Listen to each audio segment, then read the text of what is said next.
आज अपन दो वैकेंसी की बात करेंगे। सेपरेट वैकेंसी है, एक एनएलयू दिल्ली में निकली है, एक गवर्नमेंट ऑफ इंडिया में निकली और जेएलओ से रिलेटेड एक अपडेट भी आ रही है, एक नोटिफिकेशन है।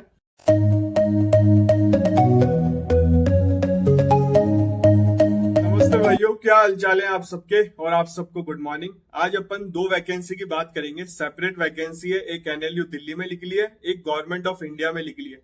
तो वीडियो विदाउट स्किप करके देखना, दो सेपरेट वैकेंसी बता रहा हूँ और जेएलओ से रिलेटेड एक अपडेट भी आ रही है, एक नोटिफिकेशन है, उसके बारे में डिस्कस करेंगे। तो वीडियो विदाउट स्किप करके देखना। सबसे पहले वैकेंसी कवर कर लेता हूँ। NLU Delhi, national law university Delhi, जो सब जानते होंगे जिन्होंने एनएलयू का पेपर दिया हो, कभी क्लैट का पेपर दिया हो, तो एनएलयू दिल्ली में निकली है। तो दो पन्नों का नोटिफिकेशन है, पहले इसकी बात करते हैं। National law university Delhi, Dwarka, new Delhi, ये सारी 17 अक्टूबर का नोटिफिकेशन है और ये फील्ड इन्वेस्टिगेटर है, कोई बैंगलोर और दिल्ली के लिए है। इसमें लिखा हुआ है visibility in law policy migrant domestic worker live in Delhi and Bangalore. ये बाकी सारी चीजें लिखी हुई है इसके बारे में, उस पर डिटेल में नहीं जाऊंगा, मैं ब्रीफली समझा देता हूं आपको। देखो, trade union, worker association, helpline, इन सबसे डील करना पड़ेगा आपको। फील्ड रिसर्च करनी पड़ेगी। Bangalore provide assistant during field work, आपको असिस्टेंट प्रोवाइड ही करानी पड़ेगी। रेस्पॉन्सिबिलिटी लिखी हुई है, पढ़ लेना। क्वालिफिकेशन क्या है? केवल लॉ की डिग्री होनी चाहिए 55%, मतलब 55% मार्क्स होनी चाहिए, केवल लॉ की डिग्री। कोई एक्सपीरियंस नहीं मांगा। सैलरी बहुत कम है, 15,000 सैलरी है। कंपनसेशन पर मंथ मिलेगा आपको और रिसर्च के अलग से जो ग्रांट्स रहते हैं वो रिसीव हो जाएंगे आपको। आप बोलोगे सर सैलरी बहुत कम है, बट बहुत कुछ सीखने को मिलता है। तो जो इंटरेस्टेड है, न्यू दिल्ली, बैंगलोर, जो भी लिखा हुआ है, जो इंटरेस्टेड है वो अप्लाई कर देना। मेरा काम था आपको बताना। देखो, इंटरेस्टेड एप्लीकेशन में सबमिट रिज्यूमा आपको सबमिट करना पड़ेगा। Statement of purpose explaining their interest in working in specific project, their relevant work experience. Applicant are requested to send application to, ये लिखा हुआ है, देखो मेल आईडी है CLLRA@NLU दिल्ली .ac.in। ये ब्लू हो रहा है ना फोटो में, ये इसकी मेल आईडी। यहाँ पे आपको रिज्यूमा सेंड करना पड़ेगा। इसकी लास्ट डेट है 28 अक्टूबर। ये वीडियो आपको कल देखने को मिलेगा, तो इसकी लास्ट डेट है 28 अक्टूबर। और कुछ बोलते हैं सर आप डेट नहीं बताते, आप वीडियो ढंग से नहीं देखते, फिर कमेंट करते हैं कि सर डेट क्या है लास्ट। तो वीडियो ढंग से देखा करो, विदाउट स्किप करके देखा करो। और तो इसमें कुछ बताने का है नहीं। अब बात करते हैं सेकंड वैकेंसी की, जो cement corporation of India limited में निकली है, government of India.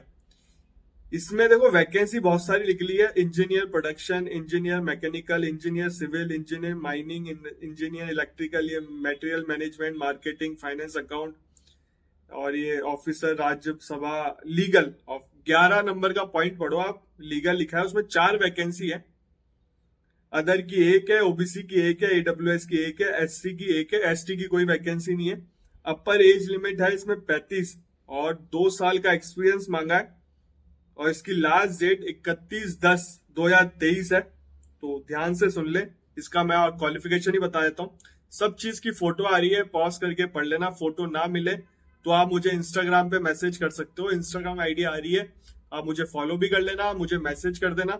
Hi hello मत लिखना, डायरेक्ट अपना क्वेश्चन लिखना, मुझे जैसे समय मिलेगा मैं रिप्लाई कर दूंगा। फॉलो जरूर कर लेना इंस्टाग्राम पे और चैनल को भी सब्सक्राइब कर लो। चैनल को सब्सक्राइब करना इसलिए जरूरी है क्योंकि जैसे इनकी एक की 28 तारीख है, इसकी 31/10 है 2023। ये इसके बाद आप अगर वीडियो देखोगे तो कोई मतलब नहीं है इस वीडियो का, तो इसलिए चैनल को सब्सक्राइब कर लो, बेल आइकन भी दबा देना जिससे आपको टाइमली नोटिफिकेशन मिल जाए। और चैनल की बात मैं एंड में करूंगा इस वीडियो के, चैनल में क्या चलता रहता है, जो बच्चे नए हैं उनको पता चल जाएगा।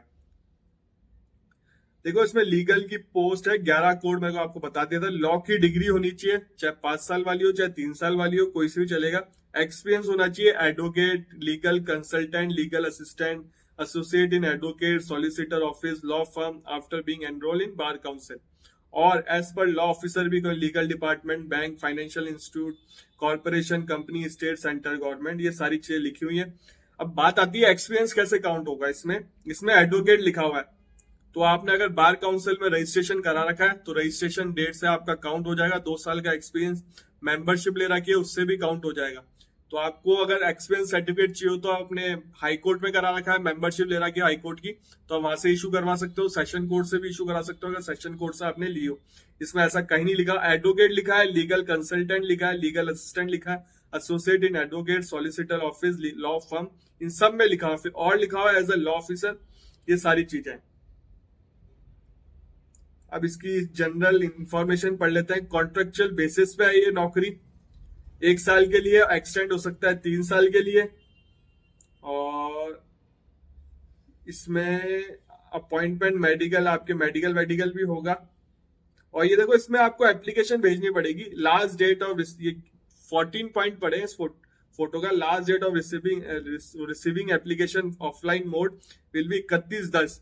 तो ऑफलाइन मोड से भेजनी है आपको। ये एड्रेस लिखा हुआ है, एप्लीकेशन और पोस्ट, अपना पोस्ट का बता देना, कोड भी बता देना। 11 लीगल वाली है जो लॉ से रिलेटेड बढ़ रहे हैं। General manager HR, cement corporation India limited, post office in new Delhi. ये सारी चीजें लिखी हुई हैं।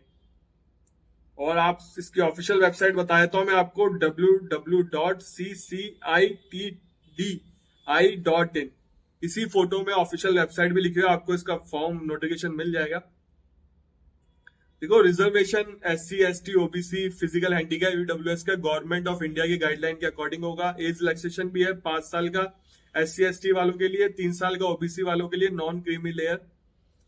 और सिलेक्शन प्रोसेस में शॉर्टलिस्ट किया जाएगा, इंटरव्यू होगा आपका, कोई पेपर वेपर नहीं लगेगा, सिलेक्शन आपका शॉर्टलिस्ट किया जाएगा। हाउ टू अप्लाई का पूरा आ रखा है, मैंने ऑफिशियल वेबसाइट बताई दी, आप लोग पढ़ लेना इसको, कौन कौन से सर्टिफिकेट लगेंगे, क्या लगेंगे। ज्यादा बड़ा वीडियो हो जाएगा इसलिए मैं रीड नहीं कर रहा, बहुत बड़ा सारा लिखा हुआ है। सिलेक्शन प्रोसेस मैंने आपको बता दिया, मेडिकल एग्जामिनेशन होगा, डॉक्यूमेंट वेरिफिकेशन होगा, और जो शॉर्टलिस्ट कैंडिडेट होंगे उनका डॉक्यूमेंट वेरिफिकेशन और इंटरव्यू, जो भी कमिटी बनी रहती है। अदर बेनिफिट इसमें मिलेंगे ड्यूरिंग कॉन्ट्रैक्ट पे आपको। Fixed contract basis will be eligible below. देखो, इसमें लिखा हुआ है पोस्ट यूनिट 40,000, और इसमें HRA भी मिलेगा आपको, एंटाइटल टू क्वार्टर्स, और 10,000 एज पर अकोमोडेशन। अदर, अगर 1 साल से ऊपर हो गया आपका तो 5% का इंक्रीमेंट भी होगा। Experience fresher 30,000, more than 2 year experience 40,000, medical facility भी है, 20 दिन की छुट्टियां हैं पर ईयर, प्रोविडेंट फंड भी है, TA भी है, TA रूल जो कॉर्पोरेशन अप्लाई, मैटरनिटी लीव भी है, ये सारी चीजें भी हैं, बट कॉन्ट्रेक्चुअल बेसिस पे है, पर फैसिलिटी आपको सारी दे रहे हैं एक तरीके से। तो इन चीजों का भी ध्यान रखना। एप्लीकेशन फीस बता देता हूं मैं आपको, 100 रुपए है अदर OBC EWS कैंडिडेट के लिए, और SC ST फिजिकल हैंडीकैप और फीमेल कोई भी हो वो एग्जम्प्टेड है एप्लीकेशन फॉर्म से, और वैसे 100 रुपए ही है। तो ये सारी चीजें मैंने आपको बता दी। अब बात करते हैं ये JLO से रिलेटेड भी। मैं एक नोटिफिकेशन आया था, मेरे पास यही आया था, ये गोला हो रखा था, इसमें डेट भी छुपी हुई है, पर मैंने कम्युनिटी पोस्ट पे डाला है तो बच्चों ने कमेंट किया है, सर ये 11/10 का है। तो इसमें लिखा हुआ है उक्त परीक्षा में लगभग 70,584 अभ्यर्थी, मतलब 70,000 करीब लोग बैठ रहे हैं इसमें। पहले 30-40 करीब बैठते थे, इस बार बहुत ज्यादा बैठ रहे हैं, 70,000 करीब है। उक्त परीक्षा हेतु संबंधित जिले मुख्यालय पर परीक्षा केंद्र बनाए गए हैं, जिनमें राजकीय BEd engineering, polytechnic, ITI college शामिल किए गए हैं। परीक्षा व्यवस्था को ध्यान में रखते हुए जिन जिन जिले शिक्षण संस्थाओं में परीक्षा आयोजित की जा रही है, उन शिक्षण संस्थाओं में शैक्षिक अवकाश घोषित किया जाने की आवश्यकता होगी, और निर्धारित परीक्षा केंद्र की सूची जिला कलेक्टर कार्यालय को उपलब्ध करा दी गई है। अतः निवेदन जिला, ये मतलब जिला कलेक्टर से निवेदन कर रहे हैं कि छुट्टी कराई जाएगी। तो RPSC वही है, भेजा गया, या 11/10 का नोटिफिकेशन है, तो एक ये नोटिफिकेशन भी आया था। तो ये है, देखो इस नोटिफिकेशन में आप कम्युनिटी पोस्ट जाके चेक करना, मेरा ये नोटिफिकेशन देखना। इसमें एक बच्चे ने कमेंट किया है कि 100% पोस्टपोन होगा, और अब वो ऐसा कह रहा है, वो तो कह रहा है वेडनेसडे थर्सडे तक न्यूज आ जाएगी आपके पास। बट आप लोग कंफ्यूज ना हो, आप अपनी पढ़ाई करें, ऑफिशियल जो होगा तभी मानना, नहीं तो चांसेस कम है। मैं तो पहले से बोलता हूँ 50-50 चांसेस है। अब ये करा रहे हैं इलेक्शन के टाइम पे करा रहे हैं, तो देखी जाएगी। अगर आप तो यही मान के चलो पेपर होगा JLO का, तो कंफ्यूज ना हो बिल्कुल भी, आप अपनी पढ़ाई अपनी कंटिन्यू रखें। बिल्कुल दिमाग में मत लाना कि पेपर पोस्टपोन हो सकता है। हाँ, कुछ किसी का सोर्स सही भी हो सकता है, वो अगर बोल रहा है अगला, तो मैं उस पर नहीं जा रहा, बट आप अपनी पढ़ाई कंटिन्यू रखना। और चैनल की बात करते हैं, चैनल पे लॉ से रिलेटेड वीडियो आता है, लॉ ऑफिसर की वैकेंसी कहीं पे भी है, सिविल जज की वैकेंसी कहीं पे भी मैं बताता हूँ। और सिविल जज की लाइफस्टाइल देखनी है तो भी चैनल को सब्सक्राइब कर लो। व्लॉग बनाता हूँ। जेएलओ की सैलरी स्लिप देखनी है तो भी लिंक मिल जाएगा आपको डिस्क्रिप्शन में। आरजेएस की सैलरी स्लिप देखनी है उसका लिंक भी मिल जाएगा। और 13 से 14 स्टेट कवर कर रखा है जहाँ सिविल जज की फैसिलिटी सैलरी बताइए, तो आप जाके एंजॉय करें वीडियो को और चैनल से जुड़ जाएं। चैनल पे लॉ की वैकेंसी कहीं पे भी मैं बताता हूँ। ऑल ओवर इंडिया कहीं पे भी आएगी मैं वैकेंसी बताऊंगा आपको, लेटेस्ट अपडेट दूंगा टाइमली। और चैनल को सब्सक्राइब करना भी जरूरी है जिससे आपको टाइमली नोटिफिकेशन मिल जाए। बेल आइकन दबा दें जिससे आपको नोटिफिकेशन मिल जाएगा। और फिर भी कोई डाउट हो तो इंस्टाग्राम आईडी आ रही है, मुझे फॉलो कर लेना। चैनल को भी सब्सक्राइब करना। आपसे मिलेंगे अगले वीडियो में।